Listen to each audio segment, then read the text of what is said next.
research association, or any other participating institution, individual, or entity.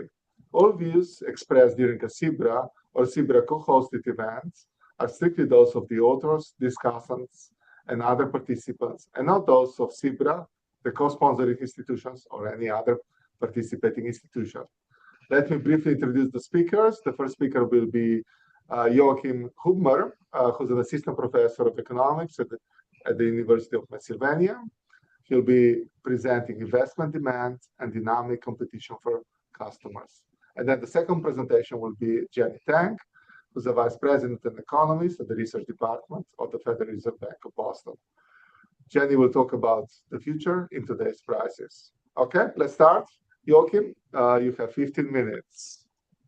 Thank you so much, Damian, for having our paper on this program here. This is joint work with my colleague Lukas Nord, also at Penn, and we are thinking about what our firm's investment and demand means for customer competition and market power and pricing. So let me try to square the circle here in the introduction and convince you why, even though today I'm not going to talk about inflation per se, this is hopefully useful still to think about it as a framework. Now, inflation is about prices, right? So we need a theory of both marginal cost and markups, but the standard approach to imperfect competition in macroeconomics uses static demand, while in the data we see that firms spend a lot into building their demand dynamically. What do I mean by that? Well, for example, spending on sales and marketing at the firm level is pretty large. It's, for comparison, 2/3 the size of firm's physical capital investment.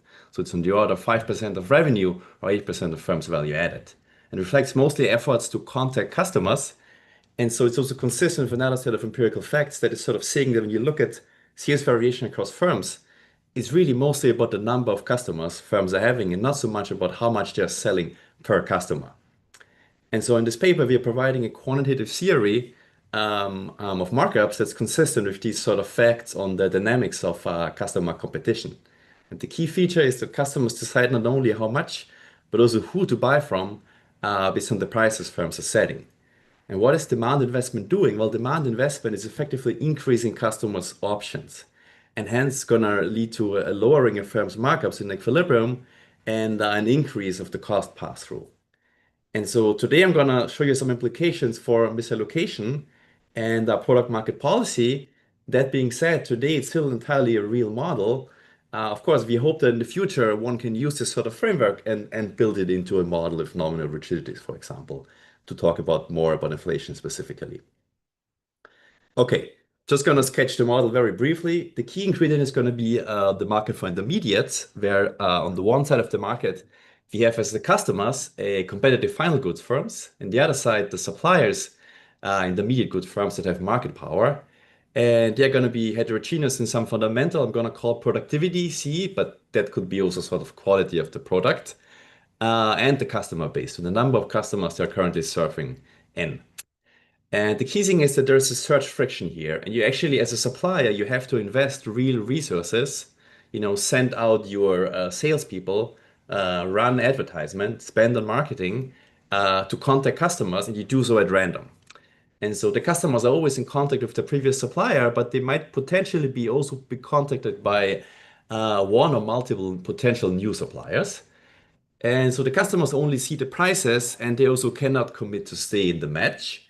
So in other words, the model is going to feature poaching and richer competition for customers. It's a GE model, but the rest of the model is very standard, so I'm not going to talk about any of the other aspects, the household side, and so on. Just going to, use the next 2 slides to tell you about each side of this key market with the search friction that gives rise to market power. So we're going to think of the customers as a final good firm that's combining different intermediate inputs. Think of a car company producing a certain number of inputs, J, the tires, certain types of raw materials, and so on, right? And there's a standard CES technology, which means that the demand for input J is a function of the marginal cost they're facing for that input has the usual, isoelastic form, where sigma is both the price elasticity at the intensive margin, but more literally the substitution elasticity across the different intermediate inputs.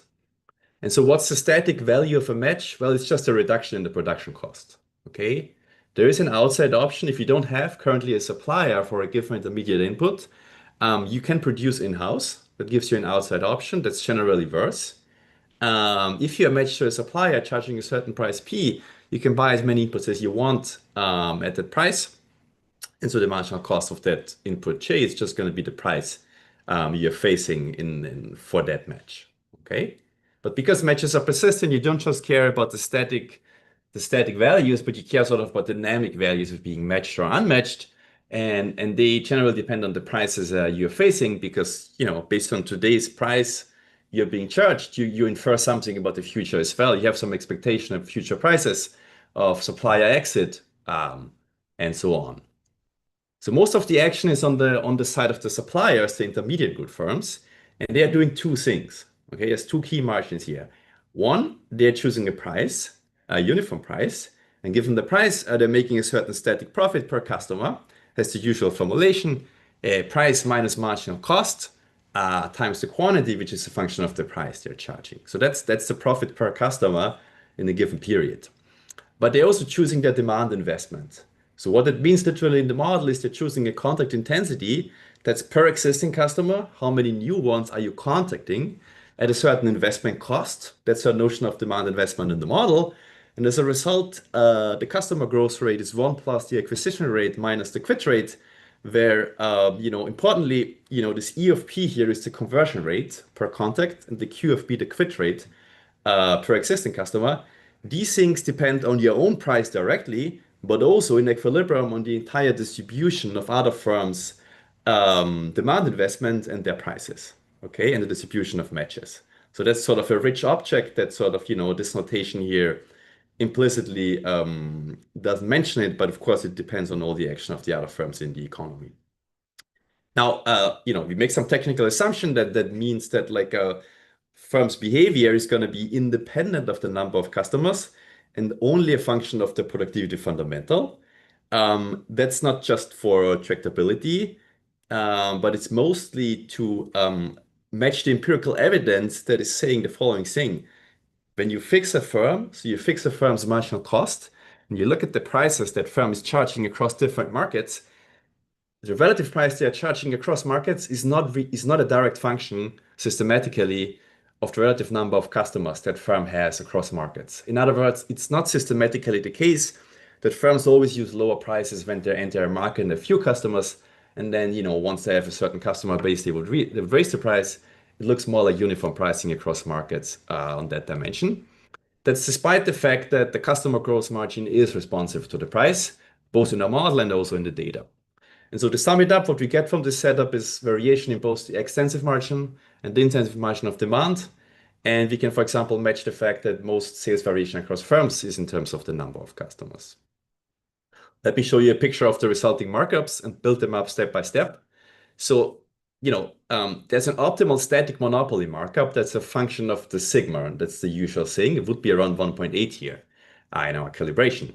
But more importantly, the extensive margin matters, one, via an outside option of in-house production that sort of depresses markups in the left tail. Some firms are even willing to make a static loss. But more importantly, the key of the model is that as other firms' demand investment is going up, your extensive margin demand elasticity is going up, right? Because now all of a sudden, the chance of being undercut is higher, and hence a certain reduction in your own price kind of has a bigger payoff in terms of the customer growth margin. And you're going to lower your markup in equilibrium, therefore, as other firms' demand investment is going up. So this model features sort of a notion of local competition, where you're going to lower your markup more below the static benchmark if you face a lot of competition. When do you do that? If there's a lot of firms that are similar to you and that might undercut you, and if those firms invest a lot in their demand, so potentially poaching your customers. Versus if you're sort of a top firm in this economy, you're not really concerned by the chance of being undercut, and you can sort of set a high markup and nobody can match you in any case. I'm not going to talk about the calibration or anything, but just briefly, what we're going to use to discipline this model is the firm cross-section of sales, markups, and demand investment. Maybe interesting for this audience, we get a pass-through of about 70 or more, closer to 80% in this model. So that's sort of within the range, probably more on the upper end of the empirical evidence. But of course, this is a real model, right? So if you think the pass-through should be lower from marginal cost to price, and on top of that, you layer some extra nominal rigidities, of course, you would get an even lower pass-through. But that's outside of the scope of what we're doing today. Now, I mentioned at the beginning, right, that what do we use this framework for now? Well, two things. And the first thing, sort of a normative question of how much misallocation is there in this economy if we calibrate the model to a realistic amount of markups and markup dispersion. And so to evaluate the question, we have to look at the social planner, right, and compare that to a decentralized equilibrium. And so the social planner can generate a welfare gain of around 5%. Why is that? Well, three reasons. The first one is the standard one. There's an aggregate markup and that depresses factor supply. And, the planner would sort of increase factor supply and sort of increase output and therefore also welfare. There's nothing interesting there. More interestingly, markups are dispersed here, right? And what it means is that the high markup firms sort of sell too little per customer. So the intensive marginal allocation is distorted for that reason. And that the planner would sort of reshuffle activity to the high markup firms that would increase TFP in the aggregate and hence increase welfare. I will have more to say about that on the next slide. We have, I think, some interesting insights here that come from the fact that we're taking the competition for customers serious, I would say. And third, what's also interesting here, but I won't have time to talk about the details, so you will have to look at the paper if you're interested in that. The planner would actually cut demand investment by roughly 1/3, by 37%. Why is that? Well, it's a quantitative finding. There's a lot of business stealing in this model in the following sense that, when you approach a customer as a firm, right, you're only thinking about your private benefit naturally, right? But you don't really care about the fact that you're destroying value at the other firm, right, that you're poaching the customer from. And that sort of dominates some other externality that goes in the other direction, which is that the firm, when it makes its demand investment decision, does not care about the customer surplus. So this is a quantitative finding, but we do some validation now, and we think that if anything, the statement that 1/3 of demand investment is sort of like a overinvestment is probably conservative if you compare it to the data on sort of a proxy for business stealing. Okay, let me just say a couple more words on sort of the classic question of misallocation on the intensive margin from markup dispersion. So we actually find low misallocation given the amount of markup dispersion we have, which is pretty large. I mean, you remember the picture I showed you for the markup. And so the key thing here, the key insight here is that how costly a markup depends on two things: how dispersed they are and the cost of a given dispersion. Now, the trick is that the cost of a given dispersion really is proportional or depends on the intensive marginal elasticity, the sigma. And in the standard model, sigma is doing two things. It's not just governing the dispersion, it's already used to discipline the aggregate markup, right? So in that sense, you have one parameter doing two things, governing the magnitude of markups and the cost of a given amount of markup dispersion. But here, because market power is coming from the search friction, we are sort of free to calibrate sigma independently. And we find a rather low value of sigma because in the data, the intensive margin of sales variation doesn't explain much. And there's also alternative ways of tying sigma directly to the substitution elasticity across intermediate inputs. In that case, you'd get an even lower estimate. And so the punchline of the slide is sort of to say that, well, if you would counterfactually in our model calibrate sigma to a higher value with the usual sort of formula that relates the price elasticity, the static price elasticity to the markup, you'd back out a higher sigma and you get much more misallocation. So what we're saying here is that markup dispersion is not actually as costly as you would think with the standard static demand approach. Just briefly, we have something to say also about product market policy, and so the punchline here is that like you want to subsidize production because there's a markup, right? As usual. But here there's a downside to that, which is that it further encourages inefficient demand investment. So you don't want to fully eliminate the markup wedge. Second, as you could have probably imagined, because there's too much demand investment in equilibrium, you want to tax it, right? But this also has a downside because it's an anti-competitive policy. even though it's an inefficient activity in the margin, you remove it and you kind of increase market power in the economy. So if you have both policy tools available, something about the product market subsidy and the demand investment tax, uh, you'd be more aggressive as a policymaker here. Um, so yeah, I think I'm sort of out of time, so I'll refer you to the paper if you're interested in the second thing we are doing, which is to look at the implications for the macroeconomy of the observed increase in demand investment since the 1980s. That generates an increase in sales concentration, but here in this framework, sales concentration is not a synonym for decreasing competition. So that's, I think, something that the IO economists mostly would agree with, but in macro, we often have a simplifying framework where these two things are synonyms.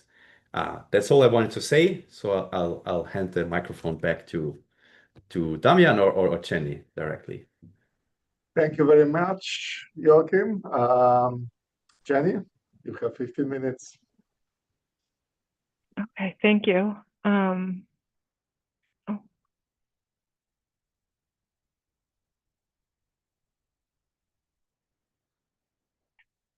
I think you can see the slides, but tell me if otherwise. Okay, so I'm very happy to be here to present this paper with several co-authors from the Federal Reserve Bank of Boston, John Lear from Morning Consult, and Alex Dietrich and Raphael Schonla on the future in today's prices. Okay, so what we're trying to do in this paper is to examine what we believe to be is a core feature of macro models, which is forward-looking price setting behavior. And so this is really the thing that causes expectations to enter into aggregate Phillips curve specifications, and it comes from firm pricing rules.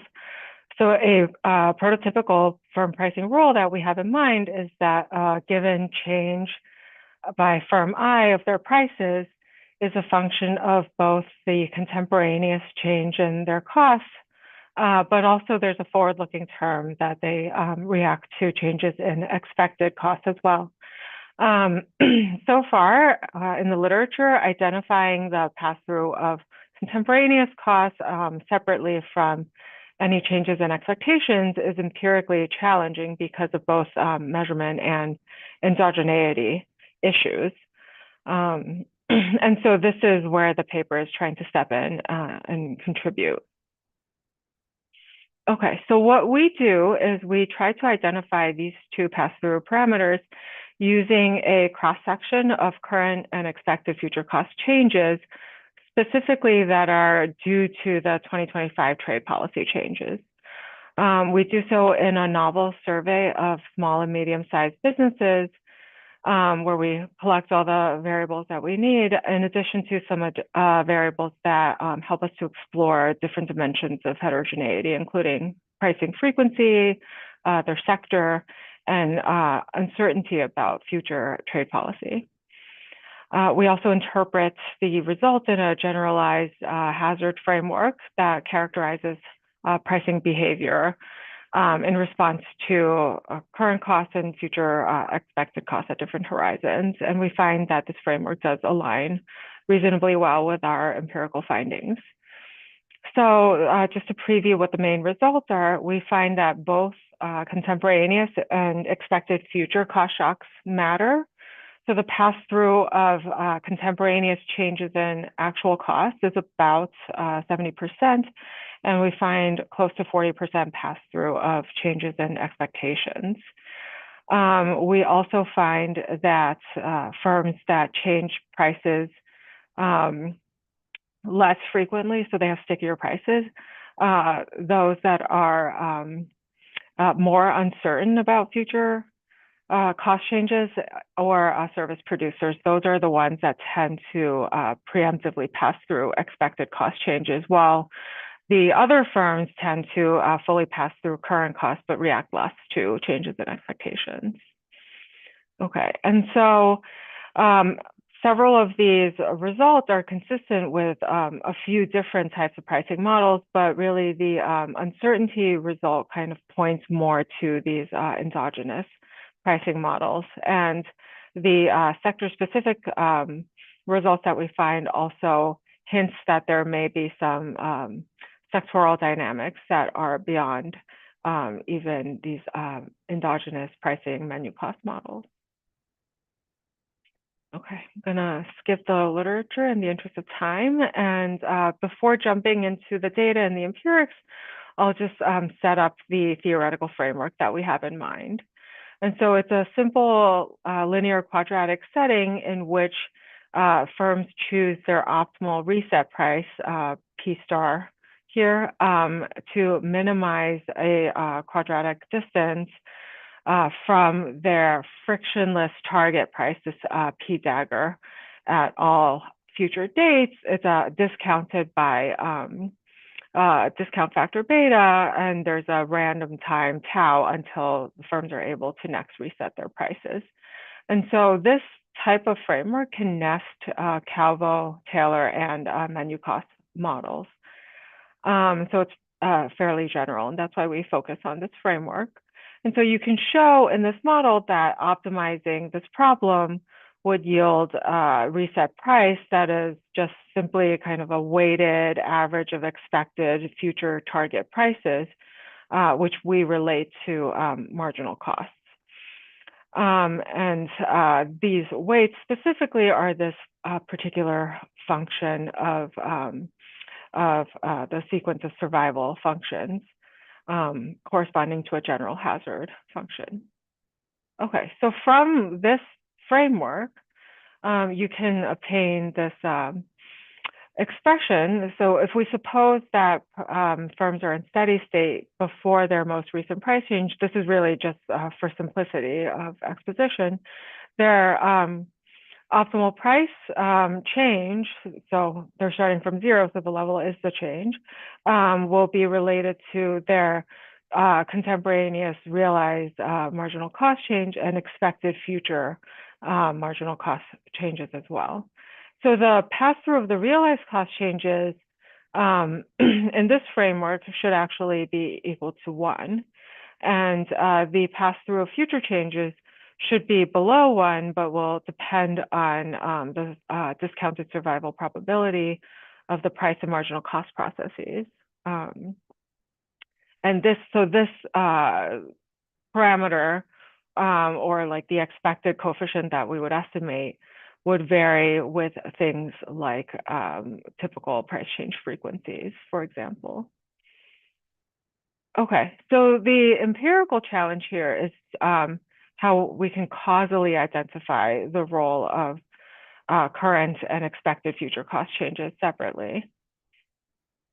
Okay, so we will now, I'll talk about what the estimation that we do, kind of how our survey is designed to try to best estimate these coefficients, and also a little bit about some of the reasons why identification can be difficult and why we use the instrumental variable framework that we do. Okay, so the empirical framework we have is going to be cross-sectional estimation across different firms indexed by I. And so this equation is the one I showed in the beginning, but I'm going to be a little bit more clear here about the timing in relation to the model I just discussed. So the price change that we're talking about are the most recent price change since their last price change. So it's just the change in the price across a price spell. And the marginal cost change we have is contemporaneous to that. So it's the change in the marginal cost between the last two price changes. So suppose so here the TI is the most recent price change of firm I, and their previous price change is in TI minus VI, and it's all indexed by I to kind of really make clear that firms are changing prices at different times, and it's not necessarily coordinated. And then the expectation that we have in the specification is the expected 12-month ahead total marginal cost change. Importantly here, it's as of this most recent price change. And that's because in the theoretical framework that I showed, the expectations that matter are the ones that the firm holds on the reset dates, And so that's kind of an important timing thing.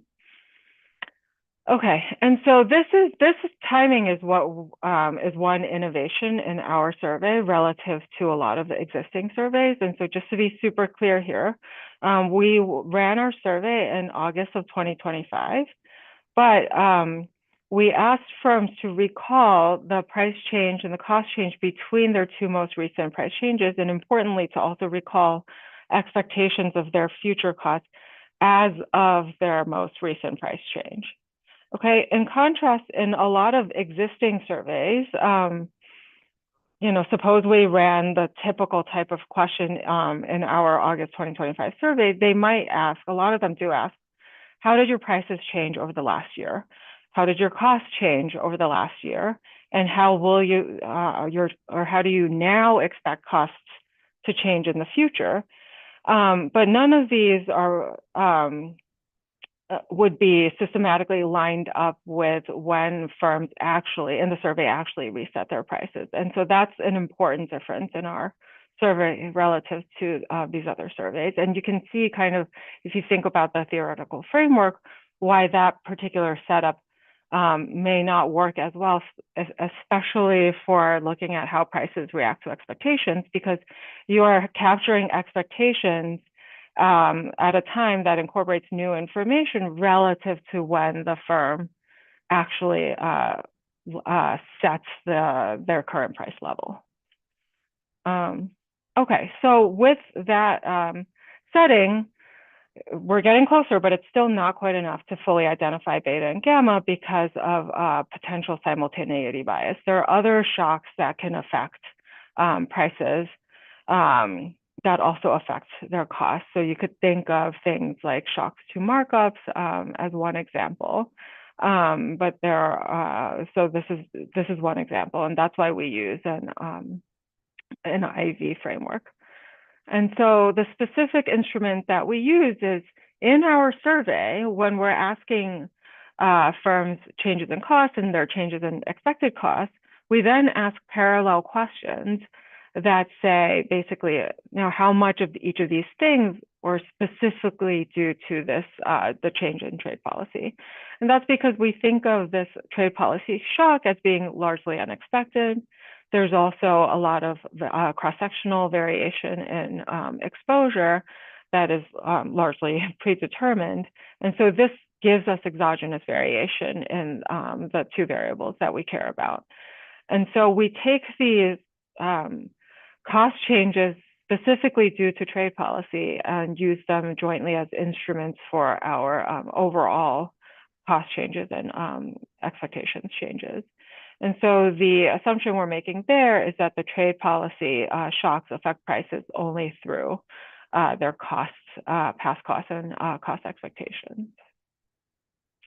Okay, so the survey is part of now an ongoing regular survey quarterly of small and medium-sized businesses, which are firms with fewer than 500 employees. And importantly, we are talking to only the firm owners and relevant decision makers at these firms. And so this, the fact that they're small firms and it's decision makers at these firms gets us closest, I think, to a sample of people who would be pretty close to any pricing decisions. It also, looking at small and medium-sized firms, one benefit of that is it gets us closer to this more like single product pricing paradigm that is within most standard models. We reweight the sample to fit so that it's representative of small businesses in the US. And I already said before that this survey was run in the third quarter of last year. Okay, so just a few charts to validate the survey. So in one of the previous ways of the survey, we had questions that allowed us to calculate hazard rates for price changes.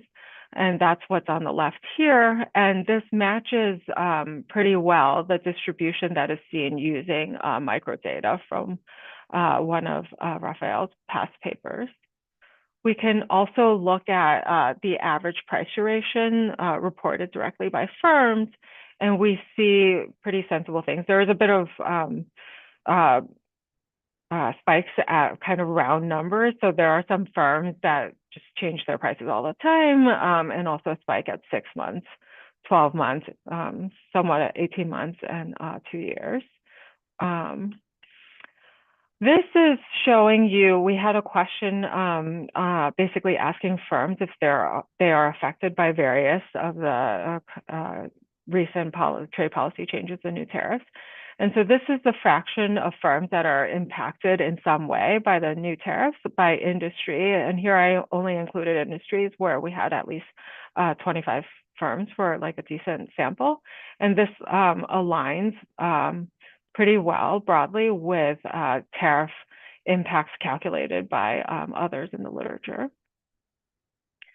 And here is the distribution of our cost changes and expected cost changes due to tariffs. So these are distributions of our instruments essentially, and they kind of have properties that make sense. The expected cost distribution is a little bit shifted to the right because a lot of this at the time of the price changes, which were prior to August, a lot of these tariffs were still in the future.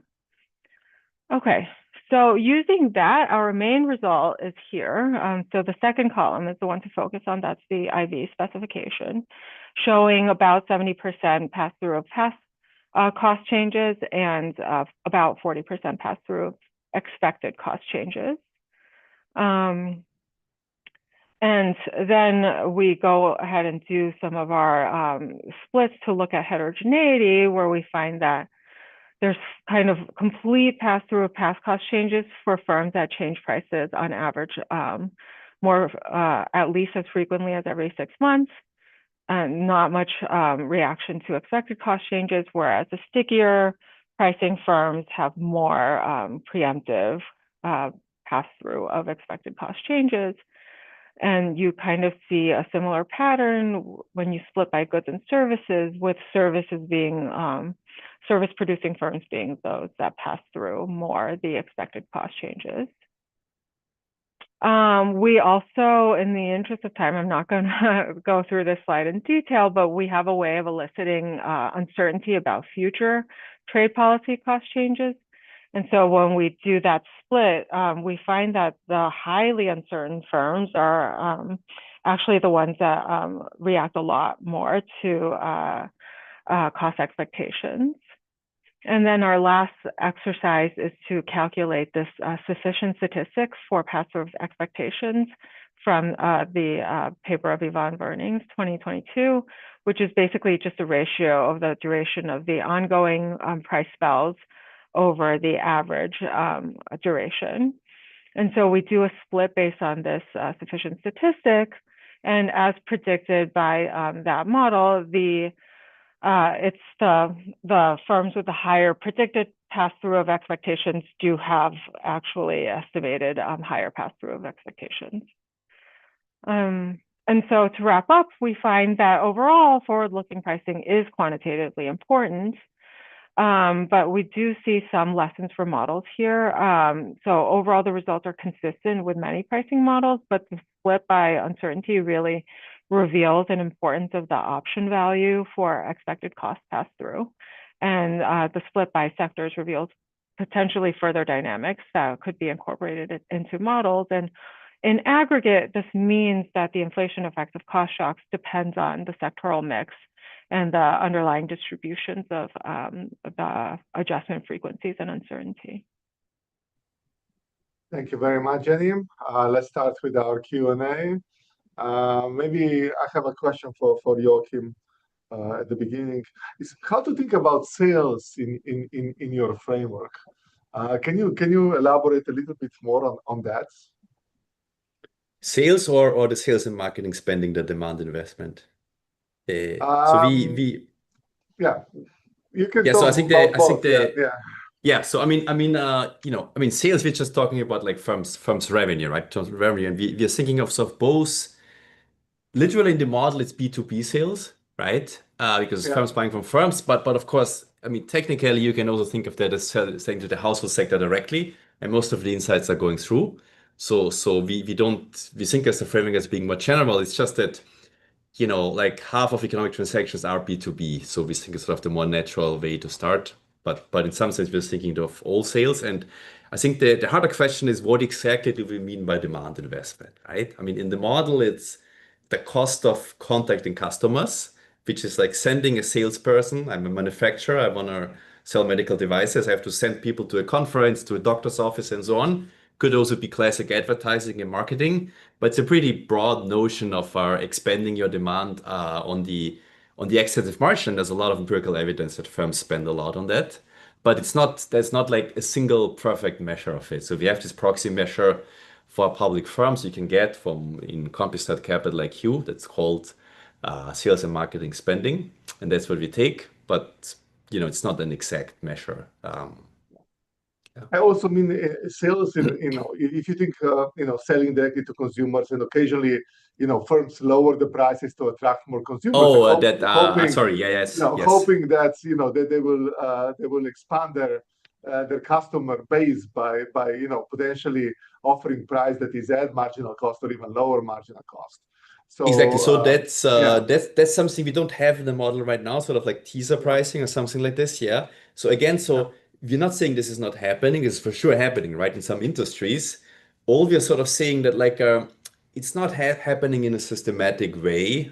That's the fact I sort of mentioned from the empirical literature on that. When you look at firms pricing in different markets, it looks more like they're changing the same price independent of the number of customers they have, but it does not mean that they never use, right, temporarily lower prices to pick up customers. But it would be something you have to sort of lay on top of what we have here. And people have been thinking about that in related contexts, like, for example, Lena Rudanko's work. Yeah. Yeah. Okay. So there are a few more questions. Joachim, maybe another question for you. Would your paper be able to provide insights into the role of competition for customers for the transmission of monetary policy to prices? Yeah, I think that the key insight on that margin, while we don't literally study it yet, is sort of that firms pricing is more forward-looking, right? Even if there's no rigidities nominally, right? Even in the flex price benchmark, firms pricing is already forward-looking, okay? Because they're thinking of like acquiring customers and keeping them for the future. So demand is already dynamic, even in the absence of rigidities, right? If you layer them on top, as then there's even more reason to be forward-looking in a sense, right? So yeah, so I definitely think it's gonna have implications, but I haven't thought it through exactly which way it goes, lowering or increasing pass-through, for example. Yeah. Yeah. Thanks. Maybe Jenny, a question for you. Do you find any sectoral heterogeneity in your estimated beta and gamma parameters? Do you have enough data to do that? Did you look at that? Yeah. So we only did it at the level of goods versus services. I think in part because we don't quite have enough data to cut more than that. While we can do a lot in the survey in terms of questions and designing the timing correctly, it is limited to about 500 to 600 firms. And so that is a constraining factor here. But we do see that the parameters are different for service producing firms than goods producing firms. We just couldn't slice it much more than that. And is the survey a panel? What percentage of surveys are constantly replying, or is a repeated cross-section? This is just a repeated cross-section that we have. Yeah. Okay. Okay. So another question for you, Jenny. If I understand correctly, you mentioned in the theory prediction that beta should be 1, but you find beta to be 0.7. So should we interpret that as suggesting a framework where the flex price benchmark markups are increasing in firm size, or as some of the models in Kimball, Atkinson, Bernstein, and so on? Yeah, I think that's actually a great suggestion. We have thought about ways to explain this. So within our framework, it's markups are exogenous, and so we don't really think about them so much. And we have thought of other reasons why the estimated beta might be less than 1 that come from the fact that We do have some omitted terms in our regression, right? It's a weighted average of the expectation of all future marginal costs. So we don't have that whole, you can't really ask firms that. And so there are other omitted variables that could create this, but I think the markup angle is also a really interesting one that we should explore. Okay, another question for Joachim. Can you give intuition for firms' prices not being a function of the number of customers? Are firms not using prices as a way of gaining customers? And how would the welfare implications differ if they did? Yeah, that's a great question. That's actually that's exactly the trick, and that was sort of hard to convey for me in 15 minutes. So let me start by saying that, the empirical literature is sort of saying, at least how we interpret it, right, that they are not using prices to attract customers, right? But like, of course, like it's hard to believe that prices don't matter for customer acquisition, right? And customer quits, right? And in fact, there is independent evidence that says the prices matter for the extensive margin. So how do we sort of square the circle? Well, in our model, both things are true. Prices matter for acquiring customers, and prices matter for losing customers because you're often in competition with others and it's price competition. Okay. So how come this is both true that prices matter, right? And prices don't vary with the number of customers. Well, it's because sort of everything scales perfectly, and the firm that's small or large in terms of number of customers is just making optimally the same decision. Okay, because everything has constant returns to scale. And if I'm the same as you, but I'm just twice as large, I have no reason to charge a different price. So technically it's coming from assumption on constant returns to scale on both the production side and sort of the contact cost technology. But that's sort of precisely sort of the contribution we're trying to make on the modeling side. How can we rationalize this empirical fact? It seems weird, right? The firms wouldn't do that, but they're optimally not doing it. So it's just a correlation, right? But not a causation in a sense. Yeah, thanks for the question. Thank you very much. I think we are about to be out of time in about 40 seconds. So I think that might not be time to answer another question.